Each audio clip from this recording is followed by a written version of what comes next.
Welcome to the True Talk Cafe podcast. Thank you all so much for joining us. We're so excited that you're here. Our podcast will tackle a myriad of topics ranging from relationships to personal development and everything in between. Today, we will tackle the topic of mansplaining. Yup, it's a real thing. It's a real thing, and some of you may have experienced it, but you just didn't know it, or maybe you did. But first, let me introduce you to the pod crew. I'm Renee Stewart. We have Lollie Ramirez-Bennett. Hi, Lollie. We have Anna GARCIA. Hi, Anna. Hey. And we have Carla Decor. Hello. Hey, Carla. So, collectively, we span 4 generations. Can you believe that? I mean, just look at us, guys. 4 generations. We've all experienced highs and lows in our personal lives and in our professional careers. That has qualified us to share our unique perspectives with you, which, we can't wait to do. But before we get started on today's content, I wanted to let you know where you can find us on social media. We are on Instagram and Facebook, and you can use @TrueTalkCafe. And on Twitter, you can use @TrueTalkCafe1. So please don't forget to like us, rate us, and leave us a review, but please be nice. We value your feedback. We want to make sure that we are providing the content that resonates with you. So please don't forget to subscribe to our podcast on whatever platform you listen to your podcasts. We are so excited for today's show. Along with the crew, we will be introducing a special guest. So make sure to stay tuned and find out who it is to hear all things mansplaining, from what it is to real life experiences. And also, stick around. We're not your traditional podcast crew, and we're shaking things up. So don't miss out on the finding out how you can join us on an upcoming episode. But now, let's dive in and kick off this episode.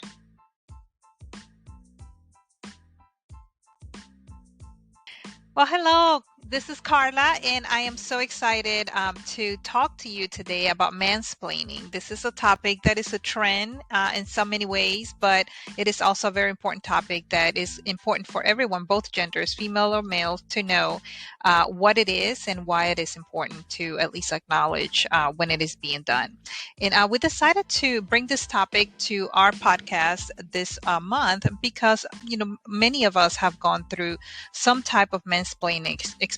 To share my personal experience, I have experienced it actually a few times, but early in my career, I noticed that there was a lot of interruption, especially from males. I was raised as being a submissive woman, quiet, obedient, respectful, and mostly respectful of men and elders.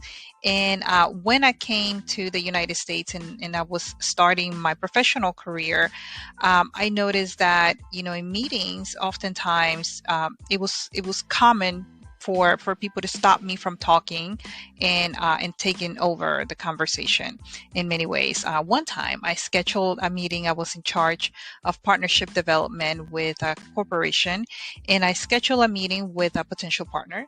And one of my peers, someone who was more senior than me, who had been with the organization for much longer than me, I decided to invite him to join me at this partnership meeting because I thought he could bring a different perspective to the meeting. When we arrived, it was a meeting with a female at the other organization, and I introduced, who was there and what was the purpose of us being there, and he just took over the conversation and explained why we were there. He explained why the partnership will be a good thing for both organizations to do, and explain what we were going to do next. And then I guess he felt better because he asked for my opinion after he had pretty much said everything about what the meeting was supposed to be for my meeting. And then, I briefly, I couldn't say anything. I just said, well, yes, actually, this is what we were meeting. And I invited the female partner to join and provide some feedback. And she shared pretty much brief information about what her thoughts were about the partnership. And he came in and he took over her conversation as well. And he shared why that was what she was saying was important to the partnership and why those were valid points. Was he mansplaining? Absolutely, right? I was thinking, well, what did I miss? Why did this guy take over when it was my meeting? So he did mansplain, and I briefly had a conversation with him afterwards about this whole situation, and it was just a very uncomfortable situation. So to further explain what mansplaining is, I tried to talk to my peers about it, females and males, so they understand why this is important. But we decided to bring someone who is an expert in mansplaining, and she has actually written different things about it. And her name is Kim Goodwin. If you follow her on Twitter, or if not, you need to follow her. Her Twitter account is at Kim Goodwin, WOODWIN. And she is the best-selling author of Designing for the Digital Age. Kim has spent over 25 years leading user experience and digital product teams, both consulting and in-house, and she often teaches and speaks about her work. She also draws a lot of diagrams, which led to her internet-famous mansplaining flowchart. If you Google Kim and mansplaining flowchart, you will see who she is. So without further ado, we have Kim here. Thank you so much for joining us today to further explain what mansplaining is. So could you please share with us, in your words, in your experience, what is mansplaining? Thanks for having me. First, I will say I don't think I'm an expert on mansplaining at all. I think that I'm someone who got frustrated that male colleagues were asking me what mansplaining was. Took 5 minutes to post a diagram, and it exploded. And ever since then people, I think, have assumed I'm an expert. But I have written on it since then, just by popular demand, I guess. In my experience, mansplaining comes down to three things, and maybe we can call it splaining because it's not only men, although I think most of us mostly get it from guys. I think one is it's an unwanted explanation, right? We didn't ask for it. We didn't say that we needed help. The second is that there's an assumption about relative knowledge that's just not correct. I've had people explain to me basic concepts in product design that were covered in my own 800-page book. That's just frustrating. And, third is I think that it's often rooted in some bias, right? There's an assumption that as women, we are less knowledgeable, less capable. When men are, as boys, they're taught to speak up. They're taught to share knowledge. They're praised for having the right answer in class, and girls are praised for being quiet in class, right? So I think there's a lot of dynamics that go on there. Excellent. That is true. So how do you think that mansplaining became a thing or a trend that we are seeing articles and many conversations about it recently? I'm not sure quite when the word cropped up. I think that Rebecca Solnit definitely kicked something off in 2008, I think it was. She wrote an article called Men Explain Things to Me, wherein a guy at a party started telling her, basically reciting her book to her, not understanding that she had written the book. And, she just sort of goes on from there. And so I think it's a behavior that a lot of women recognized. And I don't know who coined the word, to be honest, but I just think it's like a lot of behaviors. I think women are tired of putting up with some of the stuff in the workplace. And so we are starting to label it more and talk about it more and just not put up with it as much. That's my theory. That is so anyway. true. Right. And I had never heard of it until I went to a women's event, and that was the topic. And I said, you know what, that actually happens to me also all the time. So now I had a name for it. So it was great. Yeah. So what interests you about the topic that, you consistently, write about it and talk about it, and you come to event or talks like this one to talk about it? It's not so much that I have a thing about mansplaining. I think I get asked about it just because that diagram went viral and it just keeps showing up. I guess you don't get to choose what you're internet famous for, right? That's true. I'm not so much interested in mansplaining itself as I am in, as someone who leads teams and teaches other people to be more effective in leading teams. I'm very interested in how do we have healthy communication among ourselves as colleagues? How do we get the best from each other in a respectful and inclusive way? And this is just one of many communication behaviors that's counterproductive. So I find it interesting from that point of view, because there are lots of unproductive communication behaviors, and this is one of several. Right. So take us through the diagram that you created. How did you start it, and tell us what it is for someone who has not seen it. Okay. If you haven't, you need to Google it, but someone who has not seen it, take us through it. Sure. Well, I think I mentioned a couple of male colleagues had, well-intended guys had said, I'm not sure when I'm mansplaining. And I was just exasperated by this. And I thought, really? Is it that hard to tell that you're mansplaining? I mean, come on. Any woman can tell you that we've been mansplained too. And so I tend to explain things in diagrams a lot. And so I just started drawing a flow chart. And so the first thing is, did this person ask you to explain it? If yes, you're probably pretty safe, right? So we have an arrow drawn to the probably not mansplaining. And then there's the question of, do you have more knowledge?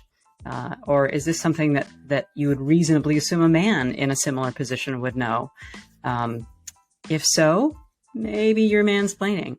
And then there's a little branch for, is this person a well-known expert? If yes, just stop talking. And I include that little bit of snark just because I've been on the receiving end of that so many times myself. And I think maybe it was that last response that made it resonate so much on Twitter. And I just got so many women saying, yes, yes, yes, please. Can I stamp this on the foreheads of my male colleagues? So it struck a nerve for people, I think. Right. And, when I was looking at when you posted that, I think it was on LinkedIn, there were comments from other males. So I wanted to get your perspective on that. I noticed that many men had comments regarding, well, we do it to men also. We don't do it only to women. Mm-hmm. So what is your feedback to that? Yeah, there were lots of guys on Twitter, and I should say male presenting people, female presenting people. I don't want to make assumptions, but there were lots of responses that said, hey, thanks, this is helpful, which is what I intended, which was great. There were definitely some defensive, not all men kinds of things. And there was well, we do this to each other. It's not about you being female. It's just about how guys talk. And so women should just learn how to deal with it. And I thought that was very interesting because there's plenty of evidence that this is not a helpful communication pattern among men either. And so there's just this assumption that women should adapt to men as the norm, which is a giant privileged assumption, right? And so a lot of how women behave in groups and a lot of the sort of stereotypically feminine communication patterns happen to be shown to work better in teams. So maybe the guys should adapt to those female, feminine coded communication behavior patterns. So that's my feedback to that, which is why should we assume that one behavior pattern is the one that we need to adapt to? Let's look at what's more productive and start with that. Absolutely. I certainly agree. And Pod Crew, I want to invite you to the conversation. I know that some of you have shared that you also have been mansplained. Can you share maybe some of your experiences with that? Lollie, let's start with you. Absolutely. Kim, thank you so much for your insight on that. I definitely, as we were preparing for this discussion, I definitely realized that there is a potential there for it to be both male and female. Being the oldest in the podcast crew, I'm going to say that maybe I've gotten to a point in my life where I don't have as many people stepping in and telling me what I need to, should think or do. But I've definitely been there. Well, somewhere along the way, I was a little bit more mild and meek in the background and saying, let me look at this. But thankfully, with a lot of continuous mentoring from males in that respect, I've been very fortunate to be able to stand firm on my positions. So, I think that has been very important. But I think that the key that for me right now, as I think about this, is that it's also not effective, right? Mhm. You put somebody down, you make them feel bad, you're not going to get to your result. And that may be more of the reason that I can fluctuate a little bit, because I am a very results driven person, right? And when it comes to my team and how I am approaching things, I'm always going to keep my eye on that end goal. And so it becomes a little bit better. But I definitely think that as we age, especially as women, we become more of an authority. We stand much taller in terms of just being able to sit at any table and demand our space. But in the meantime, it's not okay if somebody makes you feel that way. Mhm. By no means. It's not acceptable. And I think that what Carla did, in going and approaching somebody right after the fact and saying, you know what, let's talk about this. That's probably the best approach to any of it. Thank you. Kim, do you think that does happen more to younger females? I think it probably happens in both directions. And I mean, I happened to use the term mansplaining because it was what I was asked about, and it's the form of it that I most often experience. There are absolutely other kinds of splaining, right? I mean, as a white woman, I don't get white splained to, but I'm sure lots of other folks do, right? There's ageism that happens. I mean, I've had younger people try to explain to me what Twitter is. Like, yeah, guys, I know, I get it. And at the same time, I see older folks assuming that young people don't know what they're doing. So, and the one form of it that I've heard men complain about that I'm definitely convinced happens is momsplaining, right? Where dads get this, and a woman sees a guy with a baby and just assumes he has no idea how to change a diaper, right? And that frustrates them to no end, to which my response is, yeah, now you know how we feel, right? So I think it happens in a lot of different contexts. But I think your point about maybe hitting a certain age and kind of standing in your power a little bit more is true. There's a certain age, I think, at which we're established in our careers a bit and maybe feel more comfortable claiming that space than a younger woman might, for sure. Yeah, that's true. I agree. What about you, Anna? You want to share some of your experiences with mansplaining? I know you had a few.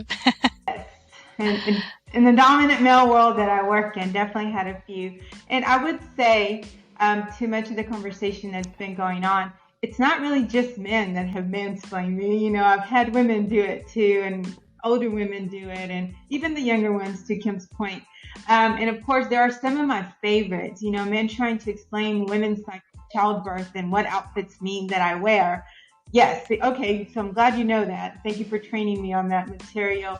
But I would say one that irks me the most is when I go into a customer appointment. I mean, this is my client. My reputation means everything to me. I'm discussing a solution and my peer leans in. Well, let me clarify that. What the heck are you clarifying, dude? Like, what? I mean, how about we ask the client, does they have a question? And again, it's not just my men peers. That's why I put peer in my response, right? It's also happened. And oftentimes, they're simply paraphrasing what I've said. So it's not like they're clarifying or re-explaining anything. They just sometimes use different vocabulary words, or they sprinkle a little bit more assertiveness to it. And it's like, wow, how off was I, right? So I think that's the most annoying one. And there's been times when, to Carla's point earlier, that I've never been one to really stay quiet. You can ask anyone that. And, or if I feel like they're putting me in a position that I might not be able to come out of if I go back, leaving that meeting without saying something, I try to, sway the conversation in a new direction to kind of not leave it towards doing something, because I also value the reputation of my employer, right? So I'm not going to sit there and argue with my peers about the explanation we gave. But I think that as we grow within either the role that we're in, because sometimes the confidence level grows, it's a little bit more comfortable, using Kim's diagram and saying, just shut up, versus, oh, well, maybe Anna did need my help, and I normally like to, provide a space for somebody to come in and, just share, repeat or something. I might have missed something. So that's absolutely valid. But for you to just come and say, let me clarify, like Anna explained it wrong, then that's where I have a problem. You're now explaining me, or I love when people tell me that their pain is just like childbirth. I'm like, dude, I delivered 3 kids and that sounds nothing like childbirth. Again, those are just the things that annoy me. Those are the common ones, but the one that I would say truly gets to me is when you're trying to clarify me. When I said nothing that needs clarification, in my opinion or my client's opinion. So that's the one that I get, I'd say probably today. I could go on and on forever with experiences. It's not like it was a yesterday thing. It was oh, you mean from earlier this morning thing. That's true. And are you getting a lot of that type of feedback, Kim, that people, women specifically, are coming to you and saying thank you because it is helping me explain what they're doing to me, essentially? Oh, yeah. I mean, I think one is folks felt validated, right? That, yeah, it's not just me. And 2 is, oh, good, this is a handy explanation. And it definitely got a positive reaction. People were saying, can I put it on a t-shirt? Yes, go ahead. People have translated it into Japanese and Serbian and I don't know how many other languages. Wow. That's awesome. Because it resonated for them. And yeah, it's interesting, Anna, you talk about the not feeling like you needed that clarification, right? And something that I think about is can we use the concept of consent in conversation, right? Do you need an explanation? Do you need clarification? Are you actually interested in my feedback? If not, okay, great, I back off, right? So it's just not that hard to ask if someone needs something versus just inserting yourself in it. So it seems like not that difficult a principle to adopt somehow, but I think there's a lifetime of training behind our communication styles, right?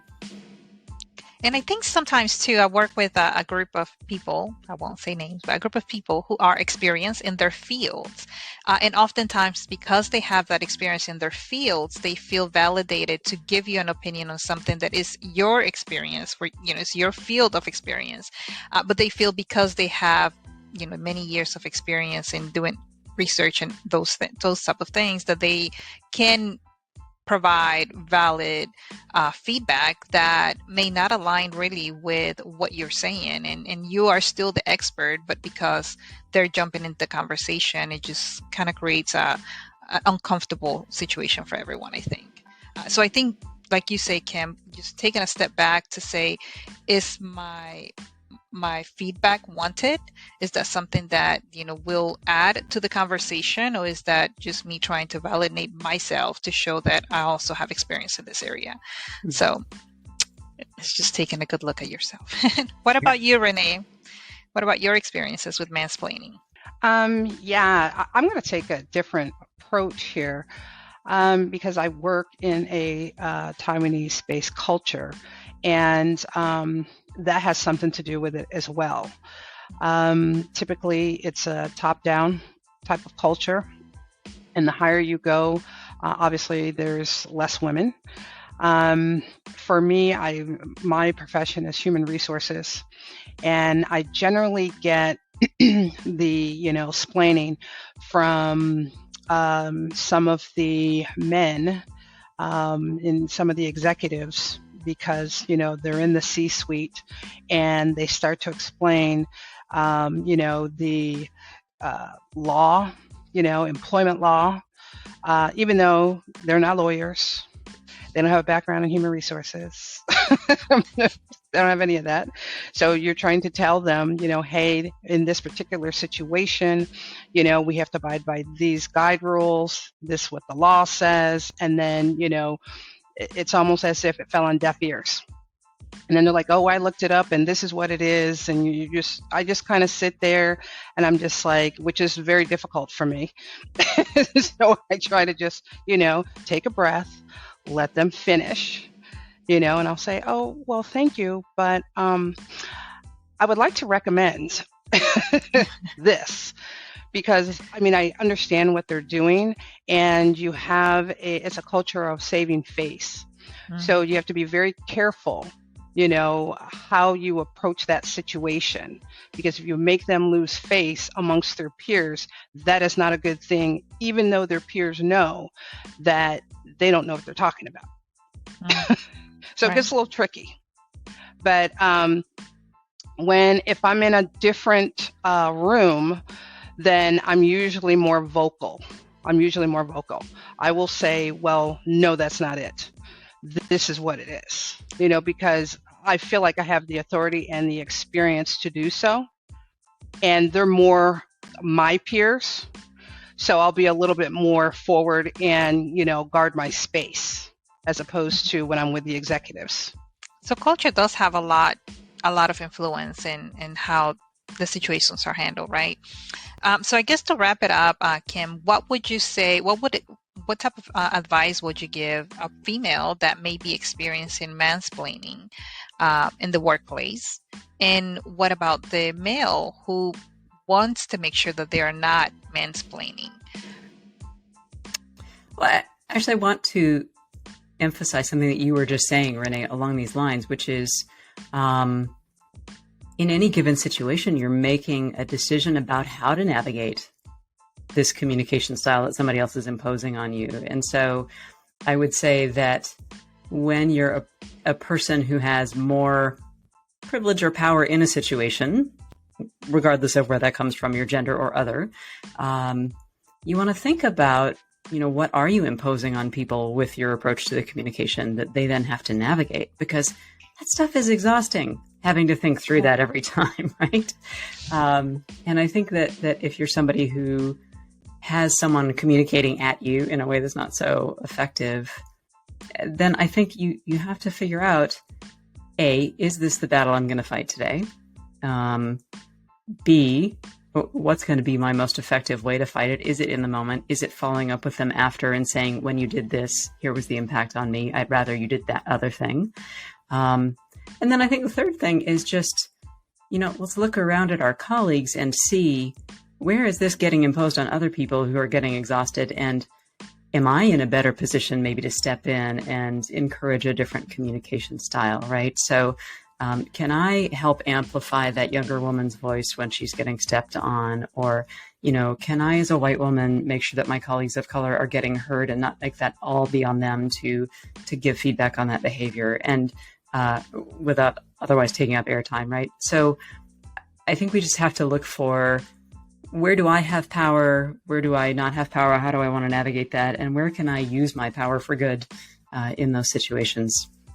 I love that because it is about empowering others. I think now that many of us, at least those of us here in the room, have a little more experience, we may feel more empowered to speak up, even if it's not for ourselves. But I know we see it often happening to other women or minorities, and it is so important to empower those and step in and try to help and use your voice and your knowledge to stop that type of communication. And it is just a behavior shift. I think most people don't do it because they mean harm. They really just don't know that they're doing it.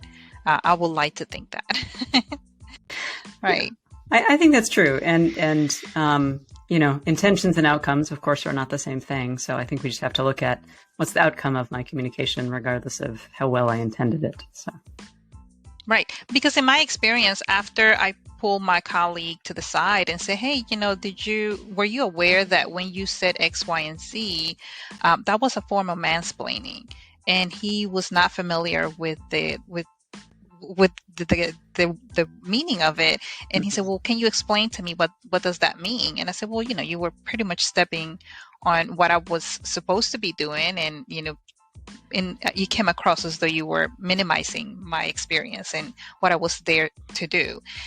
He's like, oh, I'm very sorry. I did not mean to do that. So he was apologetic and he didn't do it as much after, but I think that that at least he was now aware to try not to do it. And sometimes it's just their personality. That's just what they do, right? But at least now they're aware that this is what is causing Awesome. Any other thoughts before we wrap up our topic for today? I just wanted to say, Kim, thank you for joining us. And again, this is something that I wish, to Carla's point, that everybody accidentally did it. But I know for a fact, in my particular case, even when I have brought it up, it's more, I get dismissed. So, to all of you ladies out there, absolutely speak up. To all of you younger men out there that might be dealing with the same thing, absolutely learn to speak up. You don't have to be disrespectful in the process, right? You can definitely take it as a learning opportunity for both you and the other individual. So I just wanted to add that. Thank you so much for that. And I like to say that the reason why we decided to pick mansplaining rather than communication patterns or something else is because numerous studies support the claim that women in the workforce argue that men interrupt them far more than the reverse. It is a fact, right? There is a study actually titled Sex Roles, Interruptions, and Silences in Conversations by Don Zimmerman and Candace West. They are sociologists at the University of California, Santa Barbara, and they found that there are definite and pattern ways in which the power and dominance enjoyed by men in other contexts are exercised in their conversational interaction with women. In that study, the authors analyzed 31 two-party conversations that they had taped recorded in public places such as cafes, drugstores, and university campuses. And of the 31 conversations, 10 were between two men, 10 were between two women, and 11 were between a man and a woman.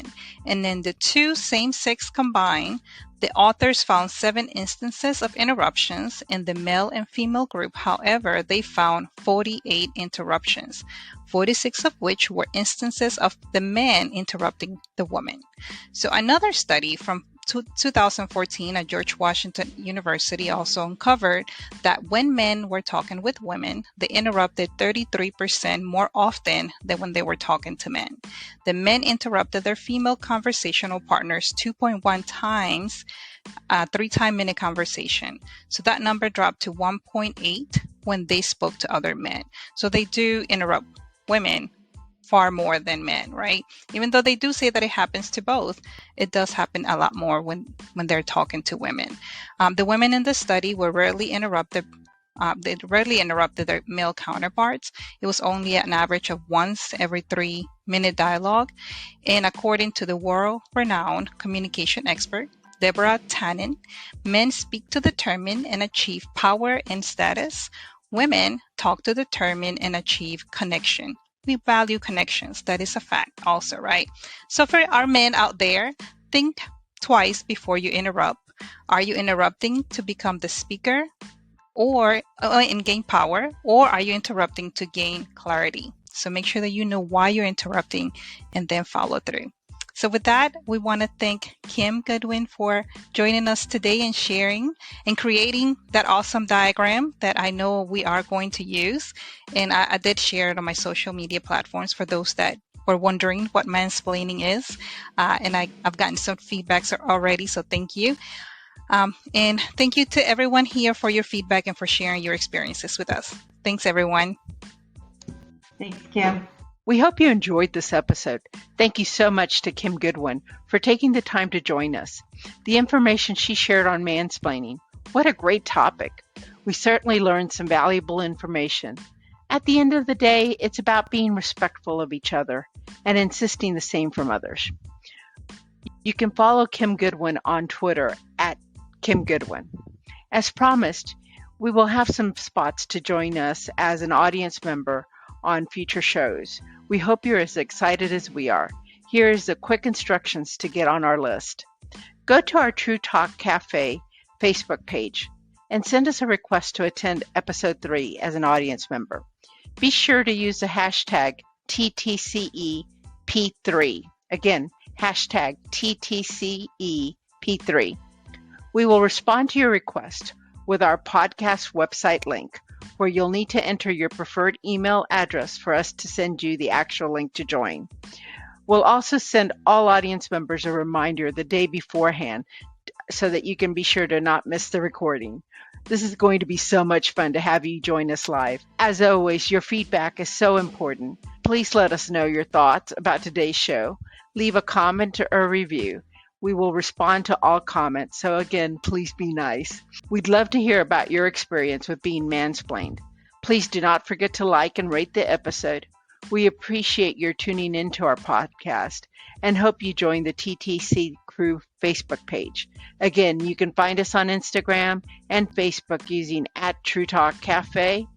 Also, make sure you use the hashtag TTC Talks or hashtag True Talk Tuesdays.